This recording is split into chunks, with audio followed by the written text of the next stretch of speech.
So I got this load I got picked up at the Jacob Javits Convention Center, which is in downtown New York City. And I stayed right outside. I'm about 5 miles away at this pretty big truck stop. I stayed over here because I was planning to stay outside of the convention center, but there's always that risk of getting a ticket inside New York City. So I just ended up staying over here, about fixing to hit the road and drive over there. It is currently 4:30 a.m. I got to check in by 6. So usually it takes about an hour from here to there, which is 5 miles. But there is so many stoplights that by the end of it all, it ends up taking about an hour, a little over an hour to finally get there. This is the current route. You know, I have said 5 miles, but it's actually 15, which is 1 hour. And I'm over here at this truck stop. So I gotta go. This is the George Washington Bridge. I gotta go up and get through. This is where it's gonna take forever. This is Broadway Street, and there's so many stoplights.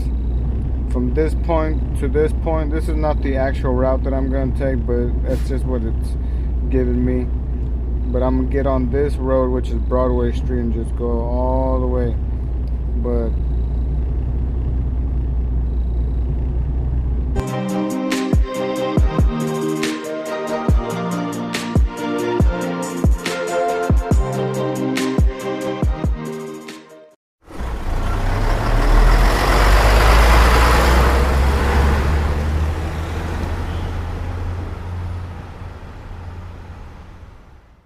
I got some really cool footage at the end of the video.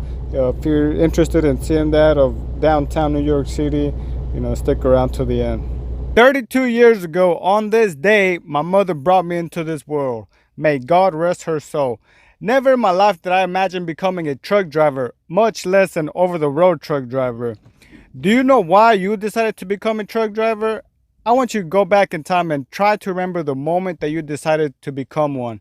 Most people that grow up wanting to become truck drivers have had some type of influence in their life. More than likely it was someone like a father, a grandpa, or maybe even an uncle.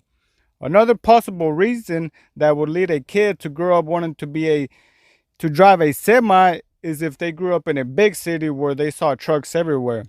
It is very rare for a person to grow up wanting to drive a truck for a living without someone impacting their life in some way, shape, or form. As little kids, we all probably played with trucks, thinking they were loud and awesome, amazed by the sound when they blew the horn, that noise they make when the jake brakes was on. Maybe even thought how awesome it would be able to drive one. But the idea of growing up to be a truck driver as a career choice would never have crossed my mind. At least it didn't to me. So what could have led me to drive one? What was it that led me to go get a job, get trained, and get a CDL? Why was it that I spent time and money in college just to drop out and become a truck driver? For me, it was that I had no guidance in this world. Young, lost, and my life just going wherever the wind blew me. I had to come up with something quick that was going to put my future back on the right track. Failing college miserably only made my desire to achieve something bigger worse. I felt like the world was against me, and my longing to become a better person disappeared as the weekends passed by me, filled with drugs, alcohol, and girls. Was this really going to be the rest of my life? Am I really stuck here working at Pizza Hut till I'm 65? I used to ask myself the morning after partying all night, barely hanging on to dear life. One of my best friends worked in the oil field as a truck driver during that time. We were actually roommates. I was actually low-key jealous of him. While I was struggling to survive with little to no money, he was out there splurging on himself every weekend. He did not only have a job, he had a 6-figure career, and we were barely in our early 20s. While I was figuring out how to save money every time I went to go buy groceries, he was out there eating out at higher-end restaurants. Like how? How can you afford to live like that? Where are you getting all this money from? Does your job actually pay that well?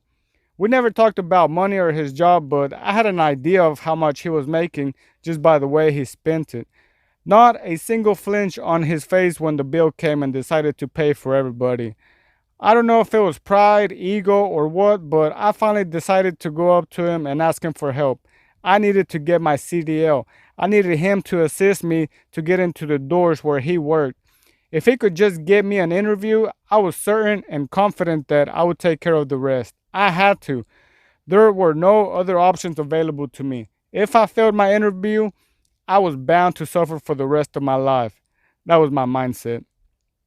If you want to accomplish anything major in your life, you have to take it to the extreme measures, or you might just end up coming up short. Do or die, all or nothing. A couple of weeks later, after basically pleading for help to my friend, I got a phone call from his employer. They wanted to schedule an interview with me. I couldn't sleep. Time went slower the closer it got to the interview. Finally, the big day was tomorrow, and I was as prepared as I could be. Got myself put together, clean shaven, nice fitted clothes, even went for a haircut. This opportunity was only going to come once in a lifetime. All my chips were in on this bet. After nailing my interview, training for 3 months, and acing all of my CDL written tests, I was finally able to become a truck driver in the oil field in 2016, hauling water to rig sites at the age of 25. Fast forward to today, 2024, I am now an owner-operator, driving through downtown New York City, the last place I ever envisioned my life to be. Isn't it funny how a single action that you decided to take 1 year ago, 5 years ago, or even 10 years ago has all led to be exactly where you're at today? Reflecting is one of the best things you can do for yourself if you have goals and want to accomplish them. How do you know if you are at the pace to succeed if you don't reflect? How do you know how far you are from reaching your destination? Trying to find a purpose or a reason to live in this world can be hard when your mindset is all filled with garbage, and then you decide to put even more trash in it with the type of food that you feed it. They say you are what you eat, and what exactly are you feeding your brain over these past few years? Every year on my birthday, I like to sit down and reflect on my life, specifically over the past year. I like to observe the current road that I'm on and compare it to the map that I have laid out for myself for the next 1, 3, and 5 years. Then I ask myself, have the last 365 days of my life gone to waste, or what did I learn during that time? Did I acquire a new skill set that's going to help improve my life, or did I squander precious and valuable time that I could have used to be closer to my family? Am I even an inch closer to reaching my ambitions, or have I moved backwards? Nobody talks about the trials and tribulations, about the struggles, the mental pressure that comes with becoming an over-the-road truck driver. The amount of stress you're going to have to endure might have you crawling back to a local job, especially if you have a family back at home. There is a reason why the average truck driver is 49 years old. By that time, all the birds have left the nest. Is the purpose for why you became an over-the-truck driver bigger than everything that you have decided to leave back at home? For some, it might be family and friends, while for others, it might just be a crappy job that they hated. Hard question, and you're going to have to live with the answer for the rest of your life.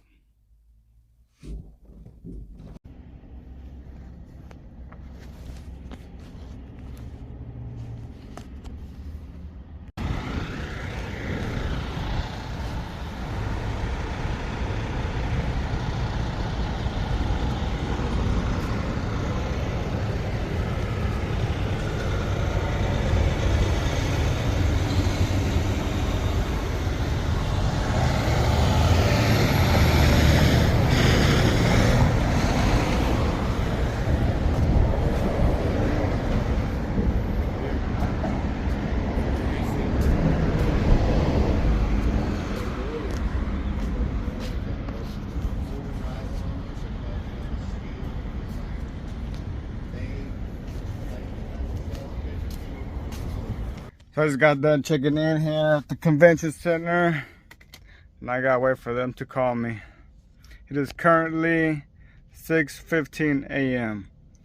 So we'll see how long it takes. There's quite a bit of trucks here, not gonna lie. Might be a while.